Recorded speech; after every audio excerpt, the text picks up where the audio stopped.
하나님께서 말씀하시는 7광구는 우리 대한민국의 해역이 분명하다고 말씀을 하신다. 그러면 7광구에 실제 원유와 천연가스가 매장되어 있는지가 중요하다. 하나님께서 말씀하신 7광구의 매장량과 어떻게 하면 중국과 일본한테 우리 해역을 떼기지 않고 100% 반환에 올 수 있을까? 7광구는 우리 해역이 맞습니다. 한때 우리나라도 산유국의 꿈에 부푼 적이 있다. 1969년 유엔에서 발표한 에머리 보고서 때문이다. 에머리 보고서엔 동중국해 퇴적층에 석유가 있을 가능성이 있다고 했고 이 지역 중 일부에 7광구가 포함될 수 있다. 이후 우리나라와 일본이 7광구 포함한 JDZ 지역을 50년 동안 공동 개발하기로 했다. 7광구에 대한 많은 신화는 지금도 남아있다. 진실은 뭘까? 7광구에 대해 지금부터 자세히 알아보도록 하겠습니다. 1. 개요. 대한민국 제7광구 석유가스전은 제주해군 일대에 설정된 자원 탐사구역으로 제주해군의 화석 퇴적층은 대한민국의 제주특별자치도 남쪽에서부터 일본의 규슈와 중국 대륙 가운데에 넓게 뻗어 있다. 이 광구에는 채산성 있는 석유전 및 천연가스전이 다량 매장되어 있을 것으로 추정되고 있으며 이미 7광구와 가까운 중국 측에 인접한 해안에는 중국 정부에서 무단으로 설치한 수십 개의 원유 시추 시설이 운영되고 있다. 2. 규모. 제주해군의 명확한 경계선은 파악하기 어려우며 대륙붕 문제의 경우 한, 중, 일 3국이 주장하는 자국 대륙붕의 한계가 전부 다르다.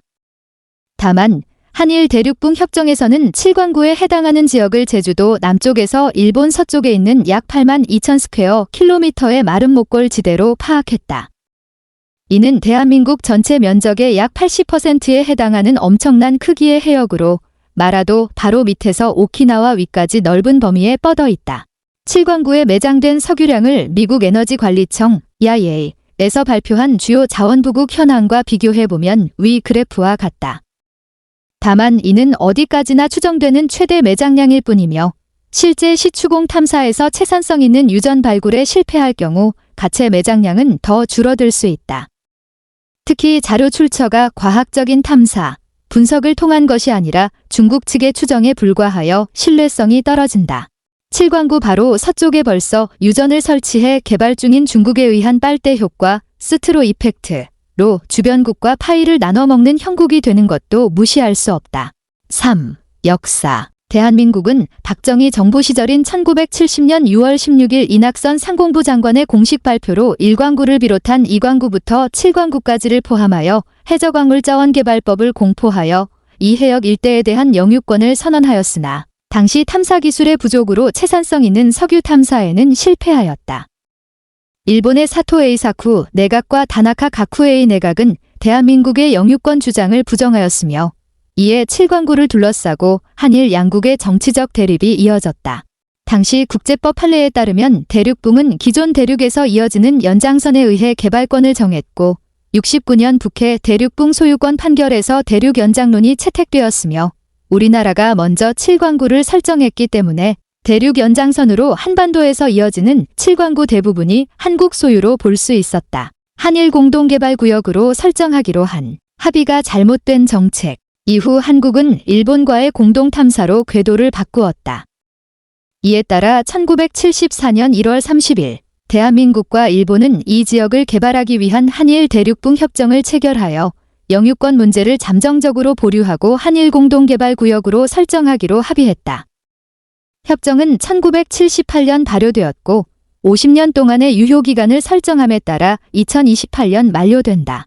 1980년부터 한일 양국이 탐사하고 시추를 시작했다. 시험적으로 7개 시추공을 뚫었고 3개 시추공에서 소량이지만 석유와 가스가 발견되기도 했다. 하지만 1986년 일본이 경제성이 없다는 이유로 갑작스레 개발 중단을 선언하며 공동 탐사가 중단되었다. 공동 탐사가 아니면 한쪽의 일방적인 개발은 불가능하다는 협정 내 독소 조항 때문에 한국의 단독 개발이 불가능했기에 결국 그대로 개발이 멈춘 채 시간만 흐르게 되었다. 이는 협정 당시에는 개발 기술이 없는 우리나라가 위 조항이 없을 경우 일본이 일방적으로 개발해서 이득을 취하는 걸 방지하기 위한 조항이었지만 협정 체결로부터 10년 뒤 EEZ 개념이 운에서 등장하자 오히려 일본에서 2028년의 협정 만료까지 기다리는 전략을 선택할 수 있게 되는 빌미가 된다. 2028년 협정이 만료되고 나서는 7광구의 개발을 두고 양국의 영유권 문제가 재점화될 것으로 예상된다.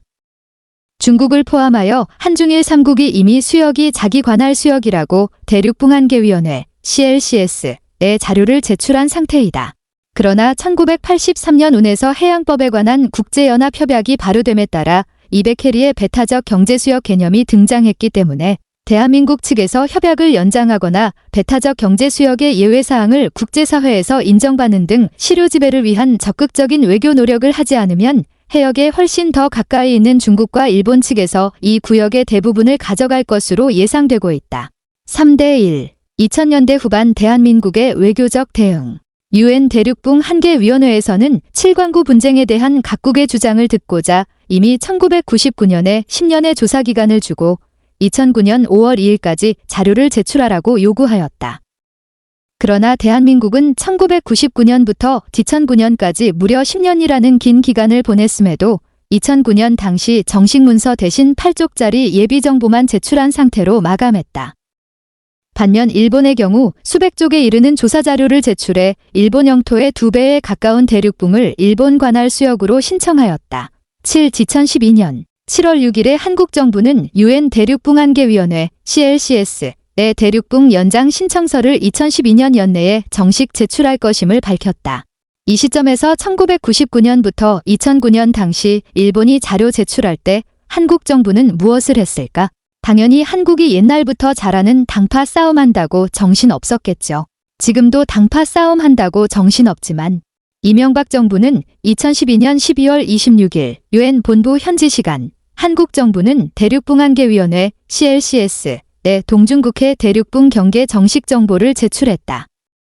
이는 2009년 예비정보 제출 당시 7광구 중 한국에서 200해리 외부 부분에 대한 확대 신청에 비하여 최대 125km 이상 일본 쪽으로 확대한 것으로 일본 영해와 가장 가까운 부분은 5해리 926km만 떨어져 있을 정도다. 가장 황당한 부분은 중국이 제출한 대륙붕 경계는 한국 경계선 바로 뒤까지 들이밀었다. 2013년 8월 28일 한국 정부는 UN 대륙방안개위원회에서 동중국해에서 한국 대륙붕이 오키나와 해구까지 이른다는 견해를 국제사회에 공식 천명했다. 한마디로 한국의 입장은 어떤 논리를 취하든 중국이나 일본 한쪽에게는 밀리는 상황이다. 한국의 이익만 극대화할 수 있는 EEZ 전략은 사실상 없다. 두 나라의 직접 대결 구도 속에서 한쪽 손을 들지 않고 중재하는 입장에 있어야 한국의 이익을 도모할 수 있는 아주 까다로운 입장이다. 현실적으로 한국이 7광구를 전부 차지하는 건 상대적 국력과 명분을 생각했을 때 현재 국제법상으로는 사실상 불가능하고 외교적인 전략으로 일부라도 차지할 수 있다면 엄청난 성공을 거두는 것이다. 3. 이 2020년 문재인 정부 재개발 선언 및 시도. 대륙붕 제7광구 우리 해양 영토로 세계에서 가장 풍부한 석유 자원이 매장됐을 가능성이 높다는 조사 결과가 있습니다. 그동안 한일 조약 탓에 방치됐고 우리 정부가 34년 만에 개발 추진에 나섰는데 이 조약 만료 후에는 일본 소유가 될 가능성이 높아서 우리로서는 사실상 마지막 기회로 보고 있습니다. 홍서훈 기자입니다. 산업자원부가 해저 대륙붕 7광구 개발을 재추진하기로 하고 올해 1월 2일 한국석유공사를 개발 사업자로 지정한 것으로 확인됐습니다. 충분히 이제 가망성이 있다라고 생각을 하고 저희도 관건을 취득을 했습니다. 7광구는 1968년 국제자원탐사기구에서 조사한 결과 세계에서 가장 풍부한 석유 자원이 매장돼 있을 가능성이 높다고 밝힌 바 있습니다. 그러나 일본과 공동개발 조약이 체결된 뒤 일본이 개발을 거부하는 바람에 지난 34년간 일체의 탐사와 개발이 중단되어 있는 상태입니다. 일본의 의도가 단순히 이 경제성이 맞지 않는다. 이게 사실 목표가 아니라 해당 해역에서 많은 대륙붕을 자기네들이 가져가겠다. 특히 2028년 한일 공동개발 조약이 종료되면 7광구의 90% 이상, 거의 전 지역이 일본 소유로 넘어갈 가능성이 높습니다. 1982년 UN 국제해양법이 채택되면서 대륙붕 영유권이 일본에 유리하게 바뀌었기 때문입니다. 법적인 논리가 자기들이 이제는 더 강해졌다. 시간은 일본 편에 있다라고 생각할 수도 있겠죠. 이에 따라 외교부는 한국 정부의 재개발 추진 결정을 지난달 일본 외무성에 통보한 상태입니다. 공동개발 조약상 일본의 동의가 있어야만 한국도 개발에 착수할 수 있는데 일본의 답은 아직 오지 않은 것으로 알려졌습니다. KBS 시사기획창은 일본 외무성에 일본 정부의 입장을 물었으나 현재 가능한 답변이 없다며 취재 요청을 거절했습니다. 일본 정부가 이제 언젠가 이게 조약이 끝나면은 단독으로 하든가 어떻든 그때서 생각을 다시 하자는 생각 같아요. 정부는 한일 공동개발 조약 종료를 8년 남겨둔 상태에서 사실상 이번이 마지막 기회라고 보고 있습니다. KBS 뉴스 홍사원입니다. 2020년 3월 그동안 일본과의 공동개발 조약에 발이 묶여 방치돼 있던 7광구 개발을 대한민국 정부가 34년 만에 재추진하는 것으로 확인됐다. 산업통상자원부가 해저 대륙붕 7광구 개발을 재추진하기로 하고 1월 2일에는 한국석유공사를 개발 사업자로 지정한 것으로 확인됐다. 그러나 이러한 재개발 이야기는 어디까지나 정부의 선언에 불과하며 실제로 일방적인 개발이 가능할지는 미지수이다. 공동개발 조약의 존재로 한국 정부의 단독적 움직임은 정치적 의사 피력 이외의 실효성을 갖기 어렵다.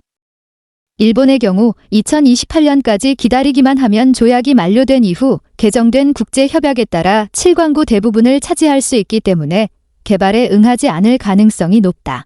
9,000조 유전이 있을 것으로 예상되는 지역을 일본이 5년 후 독식을 노리고 있다는데 이것을 윤석열 정부에서 방법을 찾아야 하는 시기임에는 분명하다. 그런데도 현재 손 놓고 먼 산만 보고 있는 형국이다. 네, 잊혀진 영토라는 수식어가 붙은 곳이 있습니다. 7광구, 제주 남단 바닷속 대륙붕인데요. 이 막대한 양의 석유와 천연가스가 매장돼 있을 가능성이 큰 곳으로 지목된 곳이기도 합니다. 이 때문에 46년 전 한국과 일본이 조약을 맺고 공동 개발을 시작했는데 일본이 10년도 안 돼 개발해서 사실상 손을 뗐습니다. 표면적으로는 경제성이 없다는 거였는데 조약이 종료된 이후 단독 개발에 나서기 위해서라는 관측이 나오고 있습니다. 이 조약을 연장할지 말지 결정하는 시기 오늘로 꼭 2년 남았습니다. 향후 일본과 중국의 공동 개발 가능성까지 제기되고 있는데 7광구 이대로 손 놓고 넘겨줘야 하는 건지 해법은 없는 건지 2023년 산업통상자원부 입장 발표 거부. 일부 언론에서 현재 정부의 입장을 물어본 결과 외교적 사안에 대한 입장을 거부했다. 한국이 2028년 안에 국제사법재판소와 국제해양법재판소의 분쟁 사건으로 제소하여 승소하지 못한다면 7광구는 일본과 중국이 나눠 가질 가능성이 높다. 한중일 각국의 주권 행동과 충돌. 중국은 한국 일본 육휴 대만으로 이어지는 미군 제7함대와 일어날 충돌 문제 등으로 인해 한일 공동개발을 모두 인정하지 않고 있다. 2008년 일본과 중국 양국 간의 공동개발 논의가 이루어져 공동수역까지 설정하는 등 합의까지 간 적이 있으나 이후 조약 체결 교섭이 중단됐고 그 뒤로는 양국의 중간 수역에서 중국만의 일방적인 유전 및 가스전 탐사 채굴이 계속되고 있다. 중국은 이미 7광구 서쪽에 일방적으로 16기의 유전과 가스전을 설치하였으며 2018년에도 계속해서 추가 개발을 진행 중이다. 심지어 이중 제12기 시설물에는 해양 순시선용 대수상 레이더와 감시 카메라, 헬기 이착륙장까지 설치되어 있는 것이 확인되어 군사적 목적으로의 전용 가능성이 있다고 전해졌다. 베트남, 필리핀 앞바다에 인공섬을 만들고 군사기지를 지어 영해를 차지한 것과 똑같은 행동이다. 2020년 8월 16일 한일 공동개발구역 일대를 조사하던 일본 순시선을 한국 해경이 중단시키는 사건이 발생했다. 대한민국 해경 일본 측량선 저지 사건. 6,000개 이상의 댓글이 달렸으며 한국과의 단교를 비롯해 무력 대응이 필요하다는 일본의 반응이 대부분이다. 일본의 정치인들은 한국에 반발하였다. 사토 마사히사 의원은 도리시마를 바위가 아니라 섬으로 주장해야 한다는 의견을 내세웠다. 오니시 히로유키 의원은 2018년 말에서 2019년 1월 사이에 한일 간 초계기 갈등을 언급하며 국제법을 지키지 않는 한국에게 보복해야 한다는 의견을 피력했다. 오스카 고헤 의원은 한국의 부당한 주장이 기정사실화될 것을 우려하며 이에 강하게 항의할 것을 일본 정부에 요구하였다. 4. 비판적인 관점에서 생각해보자. 협정이 끝난다고 해도 바로 일본 영해가 되는 것이 아니다. 양국의 동의가 있어야 재판이 열리기 때문에 한국이 굳이 이를 동의해줄 이유가 없으며 실제로도 재판에 나가지 않는 것을 원칙으로 하고 있다. 일본 입장에서는 한국이 유리할 때 맺은 협약을 백지로 하고 일본이 유리한 상태를 만들고 싶다는 것이지. 일본이라고 협정 끝났다고 바로 재판하고 자기 영해로 만들 수는 없다. 협정이 끝난 이후에 양국이 협상을 하거나 외교력으로 맞부딪혀야 하는 상황이다. 협정 끝나고 바로 중국이 군함을 밀고 들어올 것이라는 시나리오는 어떠한 군사학적 또는 정치학적 근거가 없고 온전히 개인의 추측과 웅변에 의지하여 전개된 시나리오다. 말이 안 되는 게 애초에 미군 제7함대의 영역에 있기 때문에 중국이 함부로 침범한다면 자동으로 미 해군이 출동한다. 중국이 미국과 전면전을 벌일 셈이 아닌 이상해야 탐사정 등을 보내면서 집적거리긴 하겠지만 그 이상의 액션은 취하기 어렵다. 국제법 판례에 비추어 신의 성실의 원칙을 위반했다는 이유로 제소하는 것은 쉬운 일이 아니다.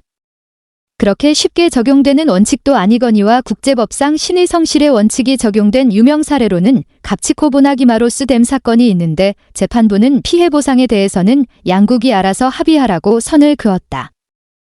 하물며 조약 파기도 아닌 단순히 일본이 질질 끌었다는 수준에서는 한국에 일방적으로 손을 들어주리라 기대하기도 어렵고 손을 들어준다고 해도 지분을 나눠주는 수준의 판결을 재판부가 할 리도 없다.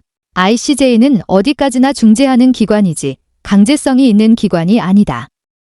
이미 국제법이 일본에게 유리한 상태에서 거의 다 끝나가는 협정을 잡고 늦어져 봐야 협정 종료 후에 있을 협상에서 더 불리해질 가능성도 있기 때문에 홍사훈의 말처럼 그렇게 명확한 문제는 아닌 셈이다. 중국은 기다릴 이유가 없다. 이전에 이미 다 자기네들이 7광구 지역 대한 권리가 있다고 주장을 해놨기 때문에 한일 공동개발 조약이 종료되면 중국 입장에서는 그 수역은 자기들도 권리가 있다고 더 의연하게 주장할 수 있게 된 것이다. 한국이나 일본의 눈치를 볼 필요도 없게 된 것이다. 중국의 태평양 진출을 막기 위해서라도 한국과 일본의 공동개발 조약이 연장돼야 한다고 미국을 설득했어야 합니다. 그것이 미국의 국익과 인도, 태평양 전략에도 부합한다고 설명했어야 합니다. 2028년 6월 22일 7광구 한일 공동개발 조약이 종료되면 중국은 7광구 개발 권한을 주장하며 밀고 들어올 것이 거의 확실합니다. 한미 동맹과 한일 동맹을 이용해야 하지만 두 번의 기회를 모두 날렸습니다. 앞으로 혹시 있게 될 한미일 정상회담, 또한 미 정상회담에서는 7광구 문제를 분명하게 단판지어야 합니다. 일본의 속셈이 무엇인지 하루라도 빨리 밝혀내 그에 따른 대책을 마련해야 합니다.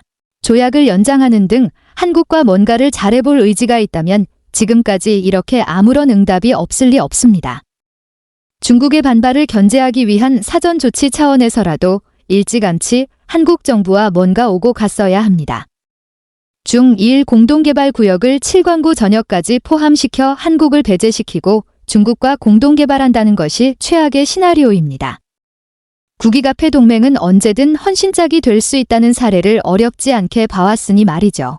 당장 2년 뒤 2025년 6월 22일 일본이 조약 종료를 통보해올 경우 7광구에 대한 한국 정부의 관리 계획을 공표해야 합니다. 국제법 위에 당사국 간의 합의와 협정이 우선하는 만큼 그동안 한국의 계속된 개발 요청을 일본 정부가 뭉갰다는 객관적 사실들과 함께 한국 정부가 단독으로 탐사, 시추 등 개발을 추진하겠다고 국제사회에 알려야 합니다. 물론 일본과 중국의 반발에 직면하게 될 것입니다. 정부의 의지가 무엇보다 중요합니다. 그리고 정부의 의지를 만드는 건 국민들의 관심과 성원입니다. 하나님께서 7광구의 원유와 천연가스 매장량이 많다고 말씀을 하셨다. 7광구는 우리 대한민국의 영예라고 분명히 말씀을 하셨다. 매번 소 잃고 외양간만 고치는 정치 그만합시다. 한국은 소 잃고 외양간이라도 고치면 다행이다. 우리는 왜 소를 잃고도 외양간을 고치지 못하는 걸까? 고구려, 발해, 고려, 조선, 대한민국 역사 과정에서 많은 전쟁과 참사가 있었다.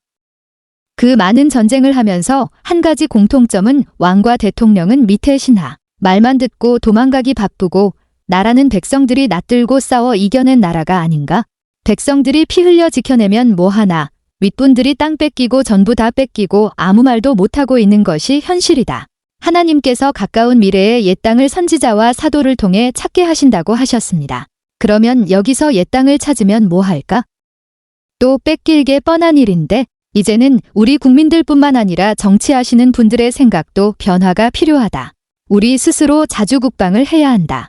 그리고 간도 땅과 만주 땅과 고구려 때 잃어버린 땅에 대해서도 말씀을 하셨다. 이어서 영상을 만들어 올리도록 하겠습니다.